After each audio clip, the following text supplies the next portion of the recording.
It's your boy! Today, I'm going to be getting into the nitty-gritty of my remix of Toby Fox's Dating Start. Hopefully you producers will find this useful. If not, oops. Or even if you're just getting into production, this can give you a little insight into how I do things. So, without further ado, let's get started. Alright, so this here is the project file for my Dating Start remix. I am using Ableton Live. You may notice right off the bat, if you're an Ableton user, that there's lots of groups here. I've got a drum group, I've got a bass group here, a chords group, a leads group, background synth, atmosphere, and then also transition effects. What I'm going to do is that I'm going to go through each group. What I play here is going to sound a little bit different because the final version of the track was mastered by RoboRob. I'm going to leave his link down there in the description. So it does sound a little bit different, but it's pretty much the same thing. So let's start with the drum group up here. Also, pardon the background hiss, that's just kind of part of how my signal flow works. So let's start here with the drums. The drums are basic, sort of 4 on the floor with lots of hi-hats.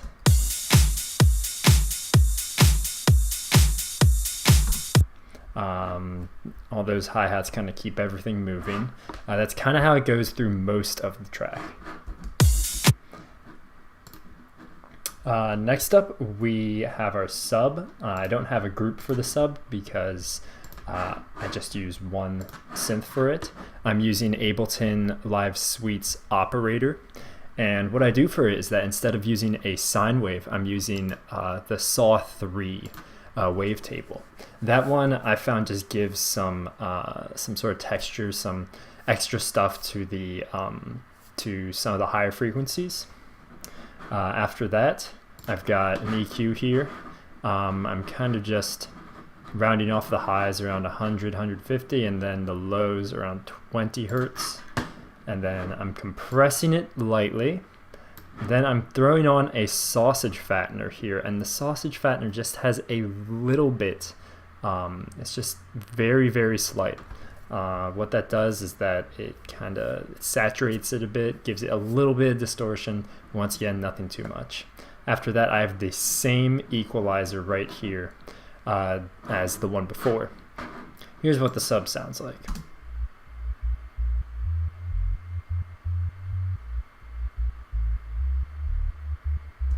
And you're not going to be able to hear that unless you have probably headphones or some monitors that can pick up the sub frequencies because they're very low. You're not going to be able to really hear that on your laptop speakers.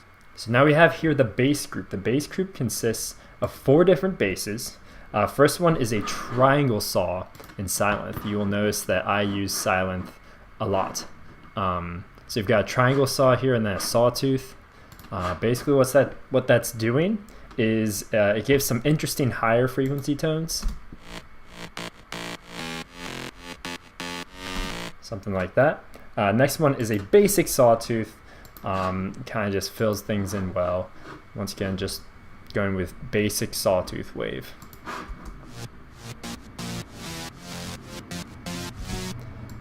After that, we have 2 gritty sawtooth layers, and they really help center the whole bass group. They're less detuned. They have more of a mono sound than the filler sawtooth. So let's take a listen.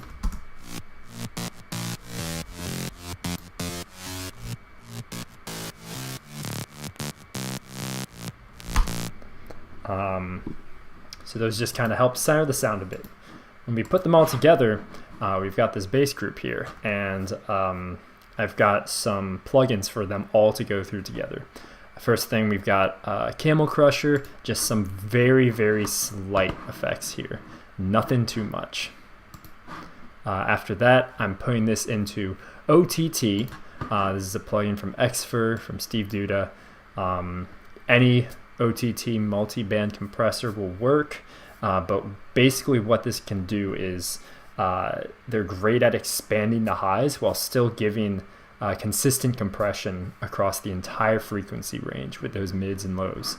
So I've got that all pumping through there, and then after that I've got some more EQing. I'm cutting off around 100. I don't want it to interfere with the sub too much because we have the sub playing alongside of it. Peaking a bit, and then getting some of those highs in, some of that sort of crispness. Give some brightness as well. You'll hear me mention brightness again and again. So when we put them all together, it sounds like this.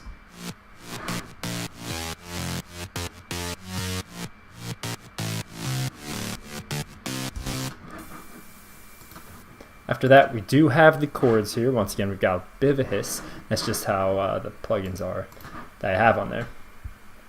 The chords group consists of a multitude of different layers. First thing we've got here is bright wide saw to give lots of brightness.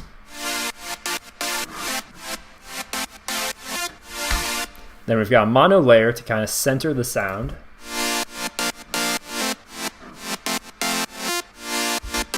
A stereo layer to kind of fill in the stereo field here.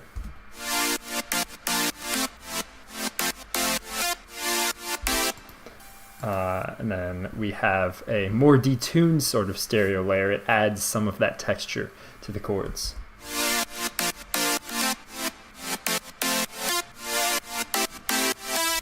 You may notice that when it has those longer held tones, you get a bit of that wavery detuned sound. We also have a white noise layer. This once again contributes to that brightness factor. Just straight white noise. Now most of these layers have a sort of punchy, almost pluck-like sound to them to give the chords a bit more punch, but the key to it all is the piano. It gives some wonderful, more natural texture and some good punchiness. Let's take a listen to it.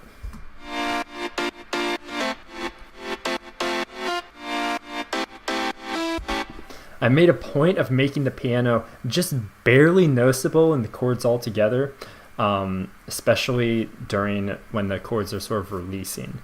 The piano trails off a tiny bit longer and you can get some hints of it. Let's listen to it all together.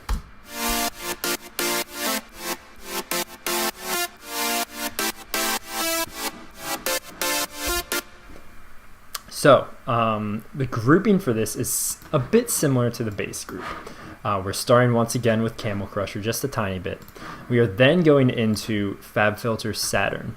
Any saturator will really work here, as long as you can kind of divide the frequencies a bit.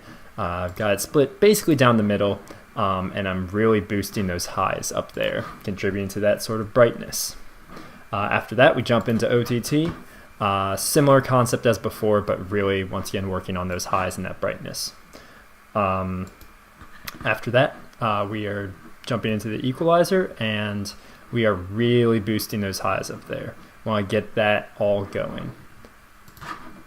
After that, we're going to compress it a bit, more than a bit. Compressing it all together really ties it all into a central sound. Like with the bass. When you have all of those layers together and then compressed, it makes it sound like one sound instead of multiple layers together. So compress them all together. And then I've followed it up with a little bit of reverb from Valhalla Vintage. Excellent plugin, just a little bit of reverb there. And then I tied it up with another equalizer, and here I'm just cutting out some of those lows down there that we don't need. And then I'm doing a dip here around 3K. Around 3,000 hertz is where you're going to have your lead sound, so you want to duck that out just a little bit to let that lead breathe a bit more. Speaking of leads, the leads group consists of, firstly, a punchy sawtooth with some slight character to it. After that, a bright sawtooth.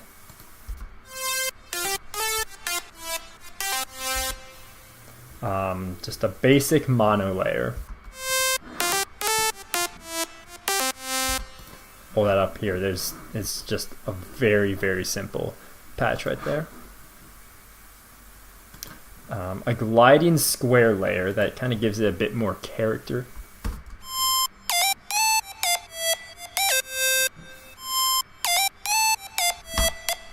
And then we've got one more bright layer here at the end.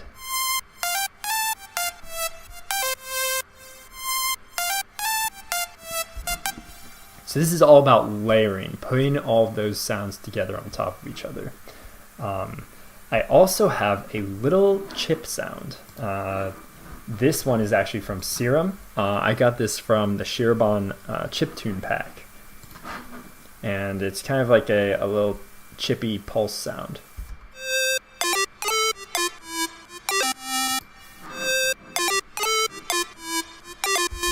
You'll notice that the pitch here is linked to an envelope, or rather an LFO that's acting as an envelope. And it just gives that little chip at the beginning. As you can probably tell by now, I use a lot of saws and sawtooths and some squares as well. I do not use very complicated sound design, just lots of processing of simple sounds. And it's really how you combine them and use them in your composition that turn it into a unique sound. For the grouping, it's once again similar to the chord group. You've got Fab Filter, OTT, you've got some EQ. We're not using Camel Crusher in this one, don't want to distort it that much. Then compressing it, some reverb here, and then that's about it. Let's take a listen to them all together.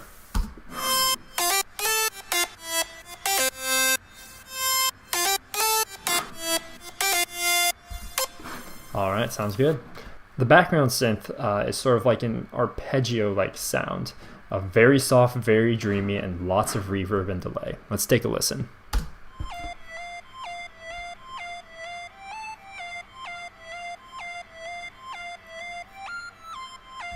It's barely audible in the song, but it really helps to fill in the spaces and give some more character to the song. Let's take a listen to it all.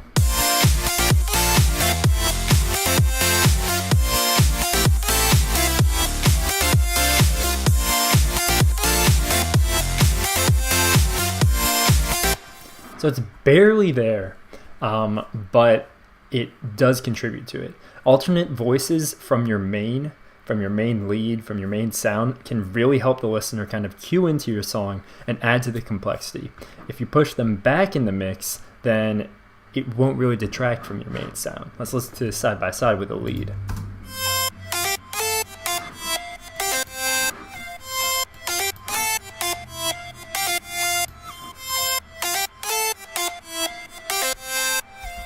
See, they're not competing with each other.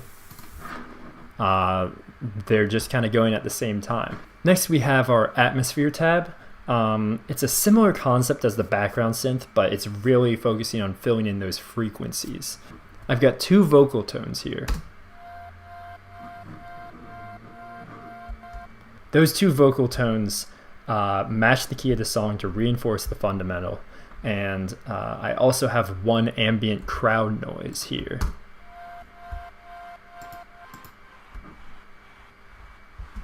And that really just contributes to the overall fullness of the track. There's one other thing here, and that is the violin hits.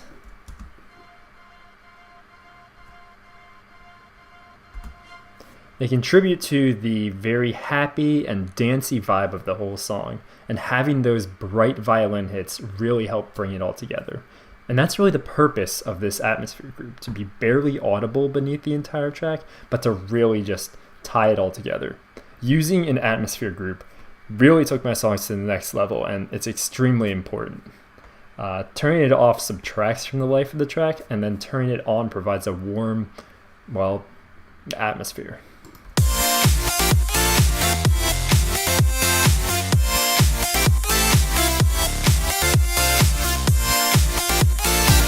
It's barely there, but it really does help just bring it all together. And then after that, we do have our effects, our transitions. It's nothing really too special, just rising, falling, impacts, crashes, and all that. Now there's an important thing to note, and that is the sidechain. What sidechaining does is that every time you have a hit of something, let's say a drum, it will duck the volume of everything else in your mix to make that one noise pop out a bit more. So the big thing to do is put it on whenever your kicks hit. So we have a kick hitting on every beat. This is what makes your drums pop. It's what makes your synths pump and your mix really clean. Almost everything in my track is going through my sidechain. Let's take a listen to the sidechain.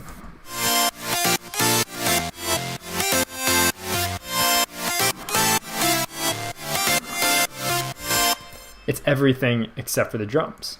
What I'm doing here is that I'm using LFO tool by, once again, this is Xfer from Steve Duda. And I've got it hitting on every single beat. And then on every beat, it starts at nothing and then comes right back up.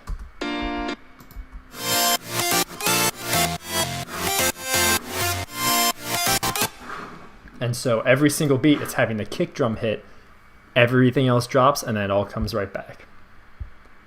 The way I keep it coherent and kind of all together, and also keeping my CPU low, I'm having everything in my track run through a send.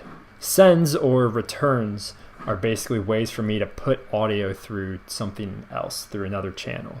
And what I'm doing here is that, let's use our chords for example. I clicked on this little in-out button, I/O, and it's bringing me up to where my audio is going. You'll notice with the drums, it goes through the master. But we want this to go through only sends because we're going to send this 100% to our sidechain. So that's what I'm doing with everything, with the chords, with the bass, with the leads, all of that. We're getting full volume from all of them, but they are going through the sidechain before we do anything. All right, let's get into the composition. We start here with an intro piano. It's just a default Ableton sound. It's a short, choppy piano. The attack and the release are all the way down. And it leads into a hi-hat drum fill. The sub and the bass for this are basically just doing the same thing.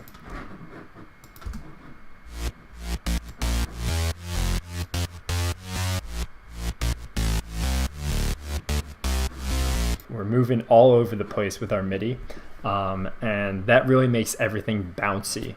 Makes everything have that sort of dancey vibe. Really helps with the energy. The chords are somewhat syncopated. They have kind of an offbeat quality to them, which is really engaging. Throughout the composition, it alternates between that full chord sound and the piano isolation.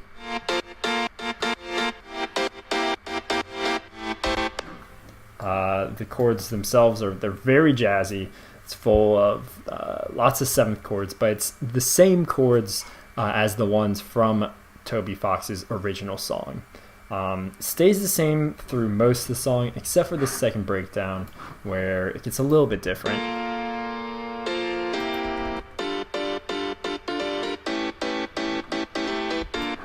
And I suppose the first breakdown as well. The leads have a lot of interesting stuff going on. They bounce up and down octaves while doing basically the same bouncy melody throughout most of it. At parts, it trades off with the chiptune pulse, most notably in the second and third drop. Let's take a listen.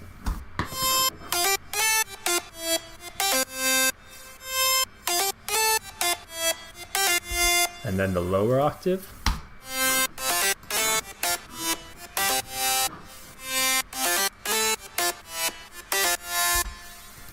In the second drop, the chiptune lead takes the main melody twice because this is the first time we've heard the chiptune lead.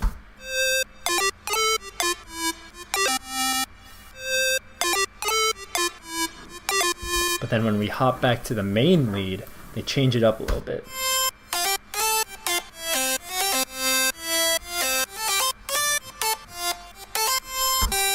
It's almost as if it's improvising a bit because we've heard that synth before. We want to change it up a little more. And an important thing to note is that right here at the drop, you have that kind of duck, slight distortion, stutter effect that really helps add sort of a dissonance and some suspense for the third drop. Speaking of the third drop, the melody changes while the chords stay the same. The chords have not changed a bit. The lead, however, is quite different.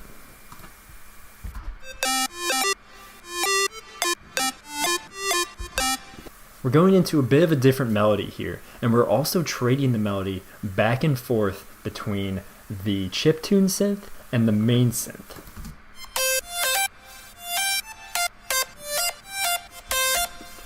During the second half of this drop, the synth gets a little bit more creative. You may notice that the chiptune lead actually jumps into a segment of Hopes and Dreams.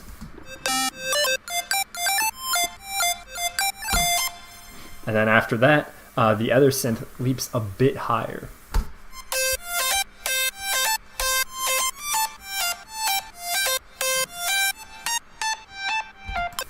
So you've got a bit of a call and response sort of sound to it. And I got this idea from my friend Syntheon in his track Akiba. I'll have a link for that also in the description. And then the song finishes off with a big old release.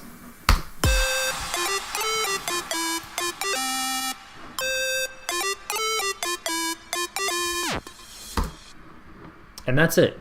That is my Dating Start remix. If you guys have any questions, go ahead and leave them in the comments. I'll answer whatever I can. Let me know if you are interested in any other tracks, and I'll try and work on some more breakdowns. That's all for now. See you guys in the next one.